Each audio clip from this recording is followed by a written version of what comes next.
Where is the Indian constitution really coming from? Please think of it. Most of those who were in the Constituent Assembly were also freedom fighters, were they not? Think of them. Were they not freedom fighters? So it is coming from the spirit of freedom. Mind you, not even the spirit of independence, but the spirit of freedom. And the spirit of freedom is over and above the spirit of independence. It was not just an Indian independence movement, it was Indian freedom movement. What is freedom? All the names that you know of, if you read their works, if you get into their minds, you will find that they had defined freedom in very holistic, very deep, very comprehensive ways. Freedom was not just about replacing the Union Jack with the tricolor. That was independence, that was political independence. Freedom meant much more, and the project of gaining freedom was to continue even after 1947. If you would ask a Bhagat Singh, he would say that the revolution must be on even in 2023. It's not supposed to come to a standstill or a conclusion at 1947 or 1950. No. Are you getting it?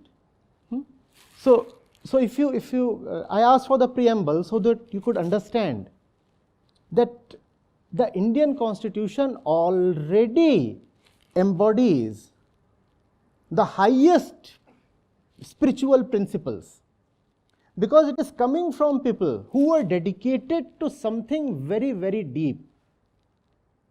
A lot of them went to the gallows carrying the Gita in hand.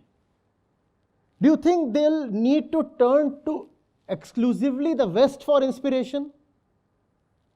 If you count the number of freedom fighters who took the Gita as their inspiration, you would run short of count.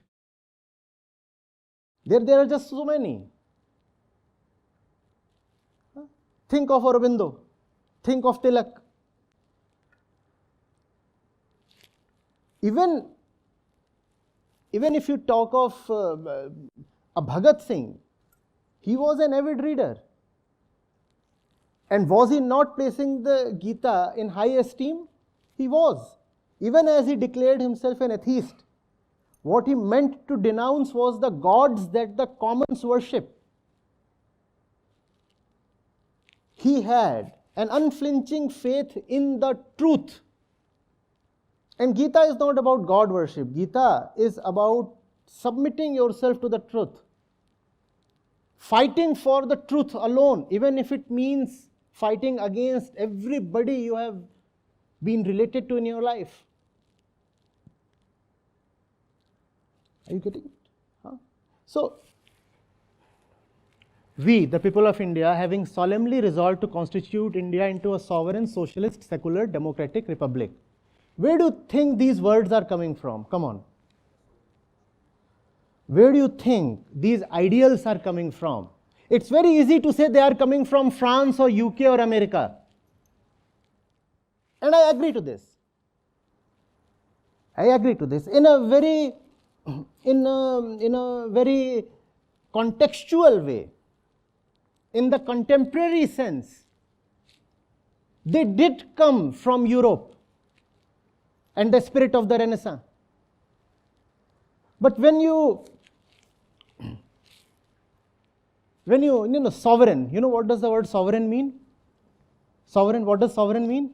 Not ruled by somebody outside of yourself. Now come on. That's a spiritual thing, not to be ruled somebody outside of yourself. Sovereign does not mean that